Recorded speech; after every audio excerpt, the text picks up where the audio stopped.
ladies and gentlemen, and otherwise. It's just spectacular that she's here. Talented actor and performer. She can currently be seen on the CW's In the Dark. Lindsey Broad, ladies and gentlemen. Come up there. Give me the hand there. Okay. My goodness. Okay. And we're great and good. There it is. Thank you, everybody. That's good. Deep night dances. Lindsey. I feel my husband's anxiety that I'm going to be like a major letdown after the last 2 weeks. No. Lindsey, when I first contacted you, you said, will it be okay? I'm going to be very pregnant. Yeah, I said I don't want to make anyone uncomfortable. Right, and I said, quite the contrary. We seek out pregnant women to be on this show. Right. And you are the second person. How far along are you? I'm 30 and a half weeks. Yep, you're the second person to be right around that same time. Oh, really? Yeah, so I think that's the sweet spot. I got my dad called me a couple weeks ago, I guess, when you had put the show online. Yeah. And he was like, I got a Google alert that what are you doing? And I was like, I think it's like a live podcast. Yeah. He said, yeah, I just thought it was really funny because you're going to show up and just be like, big, giant, pregnant Lindsey. And I was like, what do you think I look like? That's a little hurtful. I thought so. Yeah, huh. Well, gosh. I'm sorry you have to deal with that. But I hope if you go into labor, because sometimes my voice is at the right frequency, okay. But your husband is here and we'll get you out. It's like a barometric pressure change. It is very much like that. Yes, yes. Yes. Now, Lindsey, here's the thing. I'm saying everybody here tonight, I believe in destiny. I do. Mm-hmm. And all the people that are here tonight, all the guests, we all have some connection. I saw Griffin in a basement. I saw Emmy in a basement about 6 years ago. And Samus is going on to do some things that in an area that I'm familiar with. But I had reached out quite out of the blue, really, other than to say that you were a talented performer, and I knew you were an actor, and you were in some things alike. You were a real villain on The Office, trying to separate Jim and Pam. People really came at you for that. Still are. That's quite a legacy. And you've been on some other shows. But then we're corresponding a little bit the other day. It turns out we spent time in the same place. Beyond that, we went to the same high school. That's really wild. I mean, that's true. We had no idea. And it's not like our high school has a lot of illustrious graduates. No, it's Samuel Barber, a couple of psychics in Los Angeles. The guy who was on Dawson's Creek. Oh, Kerr Smith, yeah. Kerr Smith. Yep. I was in shows with him. And us. Yeah. Yeah. We're going to be up there on the Hall of Fame. There, in the loft above the stage, there was a wall that said, "Who's on Kerr now?" Because I guess he was in a production of The King and I. I was in that production. And that was like the big story. Oh, yes. I don't know if I quite made my mark on. Yep, didn't have it up there. No, that's okay. I don't think you need to be markered up there. But it was so crazy to me that we would have this connection and we had this experience that was common. You said it was kind of a dark time there, though. It wasn't a dark time. I just feel like looking back, I feel like I was woefully underappreciated in high school. Yeah. What would have been appreciated? How would that have manifested? I don't know. Literally anything that I wanted to have happen, happened, basically. Yeah. And just, Sure. But I had a generally nice time. It could have been a lot worse. Yeah. Well, I reached out to one of our mutual teachers in advance of the show, and I said, hey, do you remember Lindsey at all? I think she was class of such and such. And got right back to me, the English teacher of yours. And she said, Lindsey, unforgettable. A laugh that would light up the room. Oh. Serious about her work on the stage. Okay. That's pretty good. That's nice to hear. So I was wondering, in addition, you weren't in The King and I, but what were the other shows that you were doing there? What was the stage stuff? I believe she directed. I was Mother Gibbs in Our Town. Oh, sure. Grover's Corners. Every 16-year-old's dream.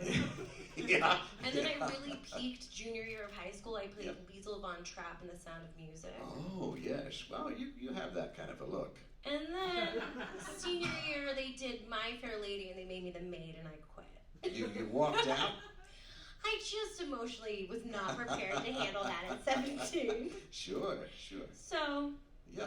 That's about it. So not a spectacular. It doesn't time sound on like the I was. stage. It doesn't sound like I was quite the star that you were. Not a lot. Well, thank you. I did play the lead in quite a few numbers there. I don't know what they wrote about me up on the walls, but I'm sure it was positive and not sex related, but mostly probably about my performance. You know, stunning in Brigadoon, Yeah. bringing down the house in Oklahoma. Who were you in Oklahoma? I was Will. Oh, okay. Yeah, pretty That's nice. decent. That's Is comic that your relief. junior year, sophomore year? You were Oh what? gosh, I think that was probably sophomore. It's like a good part for a sophomore guy. Oh, great part. And of course, The Music Man, where I played the Music Man. Okay, yeah, you had a very different high school experience than I did if you were Harold Hill in the Music Man. I did.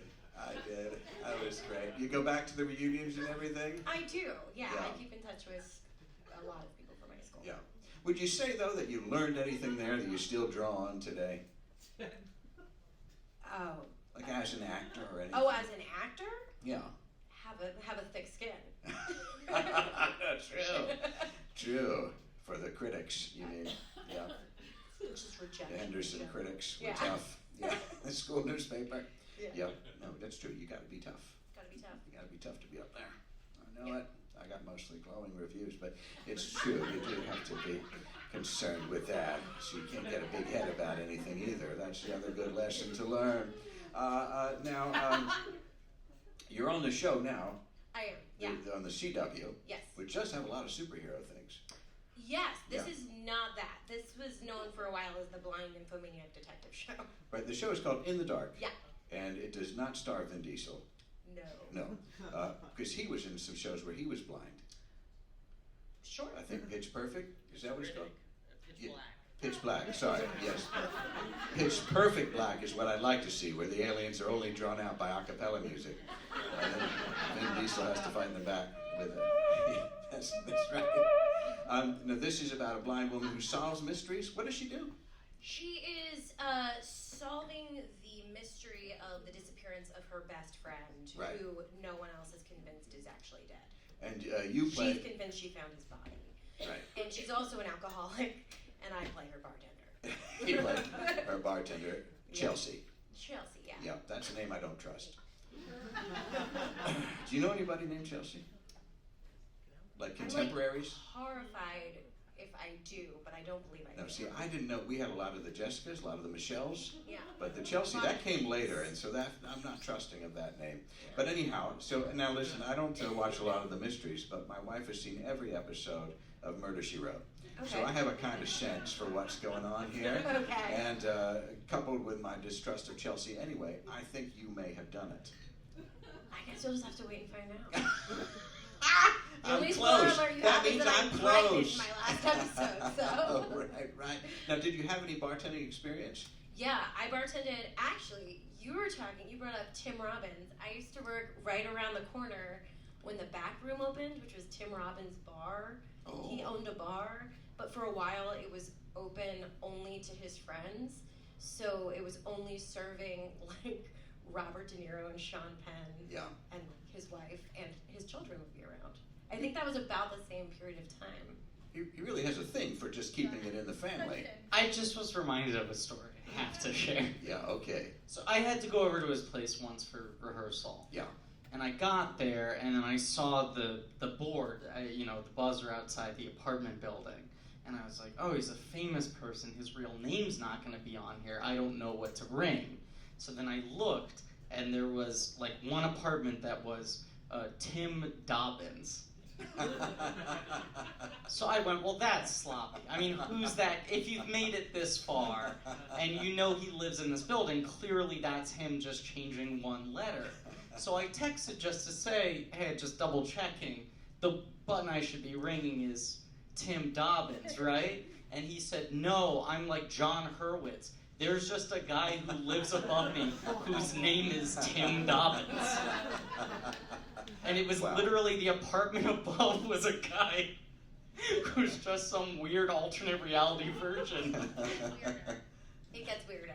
So at the bar, people would always come in looking for him, and he was often there. But it was very confusing because his best friend was the head bartender, and his best friend looks exactly like him. His name was Frank. He looked exactly like him, but maybe 6 to 7 inches shorter. And so people would always think that it was him and get very confused. But it was his like best friend from the time he was 21. So I don't know, maybe Frank was Tim Dobbins? And it was just like in a lab. That would be amazing. Anyway. And he lives in the same building and he looks like him? And he goes to the same bar? That would just be fun to do for a little bit. If I looked like somebody, I guess, that's the piece of my plan that doesn't hold up, but we can have some fun. What was your signature drink? I mean, I was a horrible bartender. I got fired from every bartending job I ever had. I also bartended at Joe's Pub. Oh, yeah. And that was like the worst job you could possibly hire me to do because you would have to make all of the drinks in a 10-minute span, and then you just kind of sat around the rest of the time. But I was like very bad at my job. So I always figured I had like a 4-month grace period in any bartending job. I get hired for being relatively charming, and then I get fired after 4 months, and we would all understand why it happened. There were no hard feelings. Yes. And now, when's the due date? It's coming up soon? Yeah, July. July. You already have a child. I have a child, yeah. This will be the second one. And that child is a championship crawler? Is that what it is? Yeah. Yeah. He is the New York City Diaper Derby champion. Well, for now, because I'm assuming that the next Diaper Derby, he won it at the end of last June, so I'm assuming the new one is coming up. But as it stands now, he's the New York City Diaper. He was an incredible crawler. Yeah. And he crawled for a very long time. And what do you get, diapers or something for that? We got absolutely nothing other than a Lucite trophy. Oh, well, but I think in the long run, that's going to kind of stand the test. Like he's a 2-year-old with a trophy. Yeah. So I don't know where to go from here. But it's a fun way to start out. Yeah, sure. I mean, we need every advantage possible to us. That would be good. Yeah. I know you're going to have a traditional Pennsylvania birth, or are you going to do something different? You're going to go in Amish country? Yeah. Something probably involving hot pretzel? Down by the banks of the Brandywine? I don't really have a birth plan. I'm hoping I make it to the hospital on time, because last time he was almost born in an Uber. So that's the thing, isn't my it? goal is to just not have the baby in an Uber. Yeah. Or in the bathroom of my house. Yes, no, both of those things. My OBGYN told me that I should watch home births on YouTube just in case, and that freaked me out enough that I'm probably just gonna, I don't know. Yeah. Did you do all the birthing classes and all that stuff? We did it the first time. Yeah. They show you the water birth? No, I have no interest in watching anyone else's birth. I don't want to watch my own birth. No, I get it. Yeah, my husband wanted to bring a video camera, and I was like, I will never want to see that again. That's a curious choice. So. Yeah. I think, though, if I could do anything, if I could go back in time, I would try to get myself a water birth. For you? Yeah. You want to just swim out? Some people want to alter the course of history and kill different people, but I just want to have a water birth so I'd be a better swimmer. They say that you swim, that actually if you put a baby under 4 months in water, they swim. I would never test that theory. No, it's a bad thing to test. Yeah. At least a hard thing to test. Yeah. It depends whose baby. Yeah. If it's your baby. Well, still, it feels weird. Yeah. Like this right now. No water birth. Yeah. No. So, well, that'll be exciting. And the child's excited for the second? Yeah, in as much as he understands what's going on. Yeah. But he seems excited. Yeah, I'm excited. He likes the idea of a baby. Yeah. So, he barely speaks English, so, we'll see what he actually understands. When he's really coasting on that award, isn't he? I never thought I'd birth an athlete, but I have in fact done that, so. Well, now you have to keep up with it. It's so great. The show, In the Dark, is now on broadcast. It's happening now. Yeah, it's on Thursday nights on the CW at 9, but you can also stream, I believe you can stream the whole season up till now on the CW app. Yes, I would hope so. And it will be on I love Netflix. Streaming on apps. I just love it. And if I get an app and I can stream, it's like, oh, thank goodness. I get some of my tea, put in a bath bomb, I'm good for the night. That's right. Lindsey Broad, everybody. Can you stay up here? That's great. So good.